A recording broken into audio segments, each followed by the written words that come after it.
It's a skill set that once you have it, at least you know you would never go hungry. Yeah, yep. Once you have flour in your house, you can make her bread. Hi everyone, you're watching How to Foodie Nation. Ready your ovens, because this week Chef Jason will be teaching us how to make fresh loaf bread. So let's get baking. First things first, we need to add our water to the bowl. Now I have some warm water here, not hot, just gently, calming to the touch, almost like what you would bathe a baby with, nice and warm. Okay. And we are going to add some sugar also. Sure. And then lastly, the yeast inside here. Now typically when people are making bread, they would just put the sugar and the yeast and everything into the flour and mix it up together and then add the water.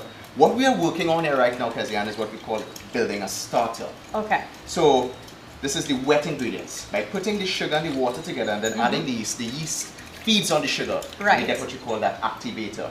Nice, nice. Alright, and nice. that is what creates that fermentation access to develop a beautiful, spongy bread, soft, great crust formation. The kind of bread we want to eat. The kind of bread we want to eat. Nothing is wrong with doing it the other way or the traditional way. Just I'm trying to showcase this way because this is what like professional bakers would use. They call it a starter. Okay. So we mix it up together like that, and we're leaving this for about 10 minutes to allow the yeast to activate and develop bubbles. That fermentation process. So we're going to check back on it. Okay.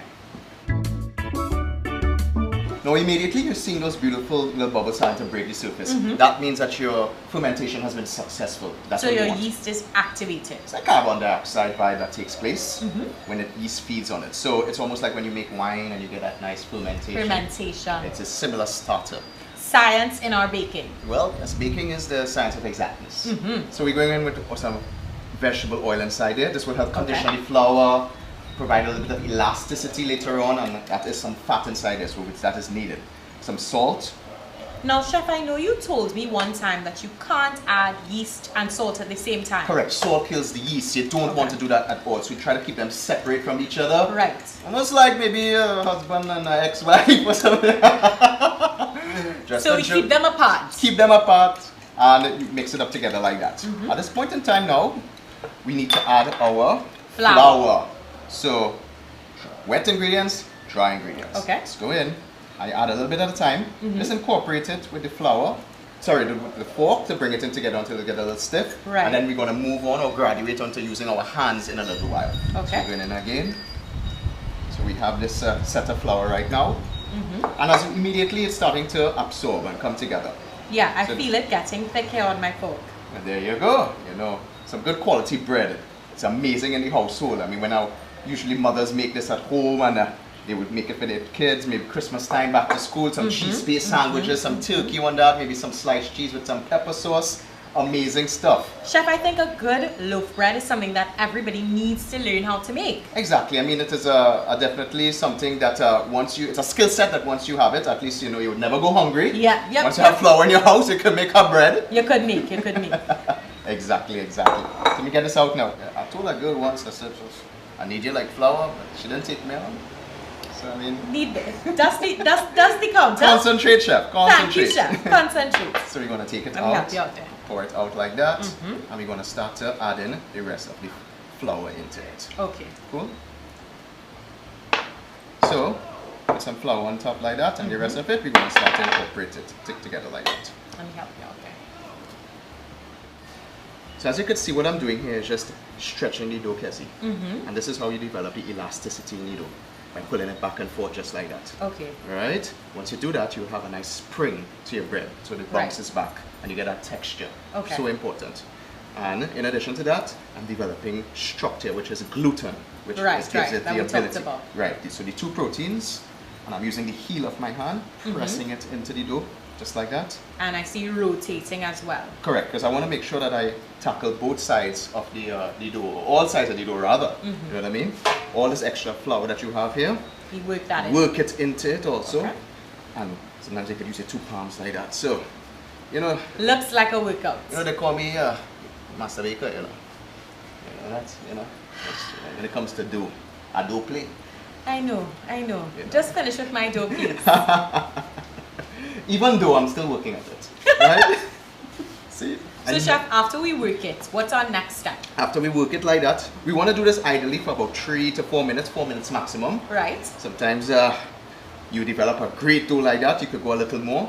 And once you do that, you want to put it back into the bowl here. Okay. So whatever little bit of oil you have remain, put it inside here. Yeah. And it's going to go in there. We're going to cover it with a plastic wrap and allow it to rise. Right, okay. You want to go for about 40 to 45 minutes. And that's just rising. And that's just the rising. And then we're going to come back and cut it and divide it and make our loaves when we Okay. come back. Right? So take that. Just leave it like that. It's not done yet. Put it inside here. Put the plastic wrap on it for me. There we go. There you go. And we're going to be trapping all those gases inside here. So what happens is that as the fermentation increases, it's going to start to rise. We're trapping up the gas. It's Right. going to swell. And then it's going to help to develop a nice taste of flavor in the dough when that fermentation occurs. This is very critical. Do not skip it. Okay. So I think our dough has been successful in that rise. It's almost like tripled in volume. Huh? Yeah, it's more than double for sure. So that's that fermenting access of the yeast. There we go. So we want to remove this now. Okay.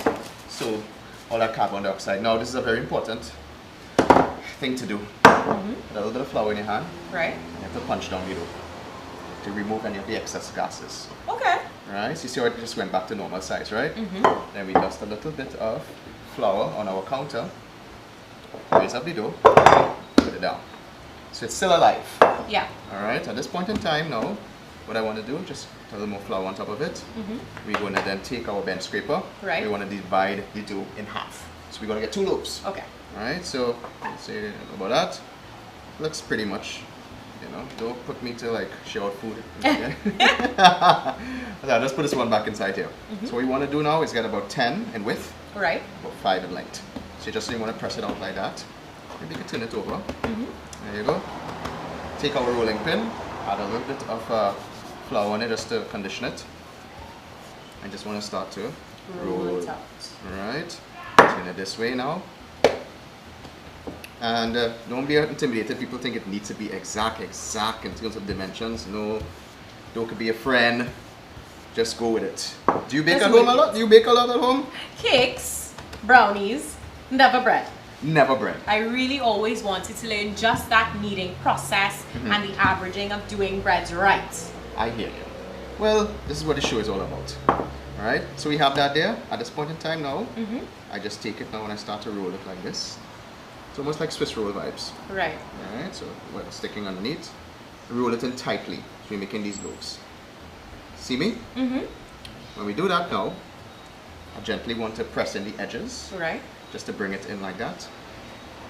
So we get a nice rounded edge of the loaf itself. Alright? Once you do that, you need to start to fix on I the need to grease counters. the pans. Alright, so I pinch the bottoms, make sure it's sealed up properly. You all see me here, right? Yep. So that it doesn't unravel on me. Looks pretty decent, right? It does. So I'll take this here, rest that first loaf here, and I'm going to do the next one while you grease it up. Grease up. Tell us how you do that? So basically, my granny was very insistent about greasing pans. You have to get in all the creases with your butter and all the way around, especially in these corners on the bottom, so that it doesn't stick in the pan, right, Chuck? Yeah, that's good because it, the dough tends to stick sometimes on you and you don't want that to happen. And then you have to dust it with flour after. Of course. And we just get all the flour Now, in there. Kezzy, I wanted to mention something before we put these in, right? What's that? When making these loaves, feel free before you roll it up to put things like parsley inside there, chopped shallot benny. You can put Ooh. cheese inside there, roll it up, so you could give your bread character. So maybe we can make like a garlic herb bread. Right. So you saute up some minced garlic and mix it into, paste it into dough before you roll it. Right. Add a little bit of cheese inside there. You can put some jeera. Turn it into whatever flavor profiles you like. You get where I'm coming from, right? So I think our pan is properly well dusted. And just Pretty making much. sure I don't have anything stuck in there. Exactly. That's good. So I take it. I'm gonna take the first one, put it inside here like that. Push it in. Just shape it into the dough. Yep. Just as we see here right here. Now it will rise. We need to actually let this sit again for about 10 to 15 minutes. It's going to rise again. Yeah. Immediately when it rises, we put it into a 375-degree oven and bake it for about half an hour. Okay. And then So it's gonna- rise and bake. Rise and bake, so 50 minutes. Let's do it. Let's do it. We have from a cheese piece. What you want? Well, make a sandwich for me and a girl. I just be doing all the cooking all the time. I bake I bread mean- for you. I can get you butter. I mean, I could give you butter. I have a little bit of butter here. So let me just take a slice. We can just try it together. Nice crust formation, boy. Nice color. Look at that soft texture. Typical looks white so loaf nice. bread. Nice color and everything. And the beauty about this bread is that it's unique in each shape. I mean, however you shape it up. Oh, look at this butter. And I mean freshly baked bread with some good butter on it. Nothing Nothing better better than than that. freshly baked bread. Look at that. Beautiful shine, nice texture. My crust granny will formation. be proud. Well, if you go and make it for granny, let me give you a piece of this. She have to give me all the butter. What's everything, eh? All. Nice and creamy. Hey, hey. Cheers. Boom. Nice texture. Super. Nothing beats some good bread out of the oven now. Soft. It's like melt in your mouth soft. It's so good. So good. As mentioned to you guys, feel free if you do this recipe to put spices inside of it to incorporate cheese, Parmesan cheese. This reminds me of my grandma Joan. She makes bread for us every Tuesday and Thursday still. Tell us guys, what are your favorite bread memories, your homemade bread memories? It sparks joy in families everywhere. Personally for me, my mom would make bread at Christmas time and we'd have it with ham. Yeah. That's great, and even when... Homemade bread brings families together. There you go. So I mean, by all means, feel free to try the recipe. Let us know, comment below. Let us know how you make your bread, what you like to eat your bread with. Don't forget to like this video, subscribe to the channel, share the video. Let us eat more bread. Until next time everybody, bye bye. Bye bye.